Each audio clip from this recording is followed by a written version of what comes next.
മത്തായി സുവിശേഷം 7-ാം അധ്യായത്തിന്റെ 1 മുതലുള്ള വചനഭാഗം, നിങ്ങൾ വിധിക്കപ്പെടാതിരിക്കേണ്ടതിന് വിധിക്കരുത്. കർത്താവ് പറഞ്ഞൊരു കാര്യമാണ്. ഒന്ന്, ഞാൻ മറ്റുള്ളവരെ വിധിച്ചാൽ ഞാൻ വിധിക്കപ്പെടും. നിങ്ങൾ വിധിക്കുന്ന വിധിയാൽ നിങ്ങളെയും വിധിക്കും. നിങ്ങൾ അളക്കുന്ന അളവിനാൽ നിങ്ങൾക്കും അളന്നു കിട്ടും.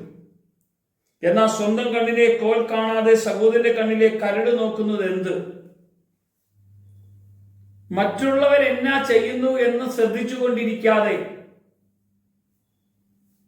ഞാൻ എന്തു ചെയ്തുകൊണ്ടിരിക്കുന്നു എന്ന് ഞാൻ ശ്രദ്ധിക്കാൻ തുടങ്ങിക്കേ.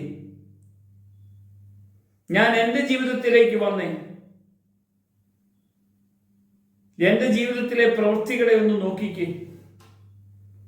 എൻ്റെ പ്രവർത്തനം കർത്താവിന് ഇഷ്ടമുള്ളതാണോ? ദൈവവചനപ്രകാരം നമുക്കൊന്ന് കടന്നു പോകാൻ കഴിയുമോ? ഈ മത്തായി സുവിശേഷം 7-ാം അധ്യായത്തിലെ 3-ാം വാക്യത്തിൽ പറയുകയാണ്, സ്വന്തം കണ്ണിലെ കോൽ കാണാതെ സഹോദരന്റെ കണ്ണിലെ കരട് നോക്കുന്നത് എന്ത്? അല്ല, സ്വന്തം കണ്ണിൽ കോലിരിക്കെ നീ സഹോദരനോട് നിൽക്ക്, നിന്റെ കണ്ണിൽ നിന്ന് കരട് എടുത്തു കളയട്ടെ എന്ന് പറയുന്നത് എങ്ങനെ? നമ്മുടെ കുറവുകളും പോരായ്മകളും നമ്മൾ മാറ്റാതെ മറ്റുള്ളവരെ ഉപദേശിക്കുന്ന പ്രവൃത്തിയുണ്ടല്ലോ, അതിന് നിർത്തണമെന്നാ യേശു പറയുന്നു, നമ്മോട് പറയുന്നത്. സാക്ഷ്യമില്ലാത്തൊരു ജീവിതം നമുക്ക് വേണ്ട പ്രിയമുള്ളവർ. ക്രിസ്തു യേശുവിന് സാക്ഷിയായി ജീവിക്കണം. സാക്ഷിയാകണമെങ്കിൽ ഒറ്റയൊരു കാര്യമാണ് കർത്താവ് നമ്മോട് പറഞ്ഞത്. പരിശുദ്ധാത്മാവ് നിങ്ങളോട് കൂടെ വരുമ്പോൾ നിങ്ങൾ എൻ്റെ സാക്ഷികളായി തീരും. പരിശുദ്ധാത്മാവിൽ നിറയാതെ നമ്മൾ മറ്റുള്ളവനെ വിധിക്കാതിരിക്കില്ല. വിധിക്കണമെങ്കിൽ വിധിച്ചുകൊണ്ടിരിക്കും. മറ്റുള്ളവനെ കുറവുകളെ പറഞ്ഞുകൊണ്ടിരിക്കും. നന്മ പറയാനുള്ള ഒരു ഭാഗ്യം നമുക്ക് ദൈവം തരണം. പരിശുദ്ധാത്മാവ് വരണം നമ്മുടെ അകത്ത്. പരിശുദ്ധാത്മാവ് വരാതെ യേശുവിന്റെ കൂടെ ശിഷ്യന്മാർ നടന്നപ്പോ അവർ തമ്മിൽ പിറുപിറുക്കുന്നു. ആരാണ് വലിയവനെന്ന് അവർ തമ്മിൽ ആലോചിക്കാൻ തുടങ്ങി. അവർ പല കാര്യങ്ങളെയും ചിന്തിക്കാൻ തുടങ്ങിയായിരുന്നു.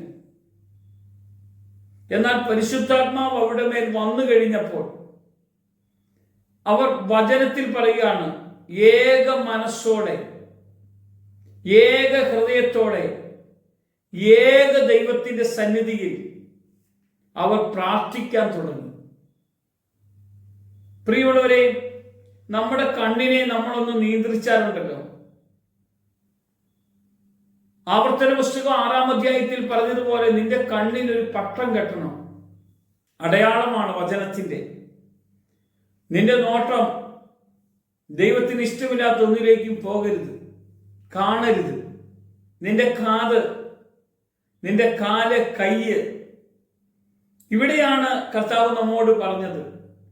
അത് കഴിഞ്ഞ് വീണ്ടും പറയുകയാണ്, 5-ാമത്തെ വചനം, കപടഭക്തിക്കാരാ, മുമ്പേ സ്വന്തം കണ്ണിൽ നിന്ന് കോൽ എടുത്തു കളയുക, പിന്നെ സഹോദരന്റെ കണ്ണിൽ നിന്ന് കരട് എടുത്തു കളയുവാൻ വ്യക്തമായി കാണും. എന്നിട്ട് എന്നോട് പറയുകയാണ്, ആദ്യം നിന്റെ കണ്ണിലെ എന്ത് ചെയ്യണം? തടിക്കഷ്ണം എടുത്തു കളയാൻ. നമ്മോട് കർത്താവ് പറയുന്ന ഒരു സന്ദേശമാണ് പ്രിയമുള്ളവരെ. നമ്മുടെ കണ്ണിലെ തടിക്കഷ്ണം മാറിയെങ്കിലോ നമ്മുടെ കൂടെയുള്ളവന്റെ കണ്ണിലെ കരട് മാറ്റാൻ പറ്റത്തുള്ളൂ. കാരണം മാനസാന്തരത്തിന് യോഗ്യമായ ഒരു ഫലം ഇത് നമ്മുടെ അകത്ത് വെളിപ്പെടുമ്പോൾ, പരിശുദ്ധാത്മാവിലുള്ള ഒരു ജീവിതം, ക്രിസ്തുവിലുള്ളൊരു കൂട്ടായ്മ, കർത്താവുമായിട്ടുള്ള ഒരു വലിയ ബന്ധം നമുക്ക് ഉറച്ചിരിക്കാൻ കഴിയും. ഒരു വാക്കാൽ നമ്മൾ ആരെയും വേദനിപ്പിക്കരുത്. 2 പേർ ചേർന്ന് സംസാരിക്കുന്നത് മൂന്നാമത് ഒരാളുടെ കാര്യമാകരുത്. 2 പേർ ചേർന്ന് ക്രിസ്തുയേശുവിനെ മഹത്വപ്പെടുത്തണം. അതുകൊണ്ടാണ് വചനം പറഞ്ഞത്, നിങ്ങൾ തമ്മിൽ ഉപദേശിക്കുകയും. കണ്ടോ, കർത്താവിൻ്റെ കാര്യങ്ങൾ, നിങ്ങൾ കർത്താവ് തന്ന അനുഗ്രഹങ്ങളെ നിങ്ങൾ പങ്കുവയ്ക്കണം. ഇതിനു വേണ്ടിയാണ് നമ്മളെ ദൈവം വിളിച്ചത്. നമ്മുടെ ഹൃദയവും മനസ്സും ജീവിതവും എല്ലാം കർത്താവിന്റെ കരങ്ങളിൽ കൊടുക്കാം. ഈ സന്ദേശം നമ്മുടെ ജീവിതത്തിൽ ചില മാറ്റങ്ങൾ വരുത്തും. ദൈവിക ദൂതാണ് നമ്മുടെ അകത്ത് വെളിപ്പെടുന്നത്. ഈ വചനത്തിന്റെ ദൂത് നമ്മുടെ ഉള്ളിൽ വെളിപ്പെടണം. നമ്മുടെ പ്രവൃത്തികൾ ദൈവത്തിന് ഹിതമാണോ എന്ന് നമ്മൾ പരിശോധിച്ചുകൊണ്ടിരിക്കണം. ഉറങ്ങാൻ കിടക്കുന്നതിന് മുമ്പേ പരിശോധിക്കണം. എഴുന്നേൽക്കുമ്പോൾ പരിശോധിക്കണം. ഒരു പ്രവൃത്തി ചെയ്യുമ്പോൾ പരിശോധിക്കണം. സംസാരിക്കുമ്പോൾ പരിശോധിക്കണം. നമ്മൾ നടക്കുമ്പോൾ യാത്ര ചെയ്യുമ്പോഴും പരിശോധിക്കണം. അപ്പോൾ നമ്മൾ ശുദ്ധരായി കർത്താവിന്റെ കൂടെയാകാൻ കഴിയും. കർത്താവിന്റെ സ്നേഹവും കൃപയും നമ്മുടെ മേൽ വെളിപ്പെടട്ടെ. യേശുവിൻ നാമത്തിൽ ആമേൻ.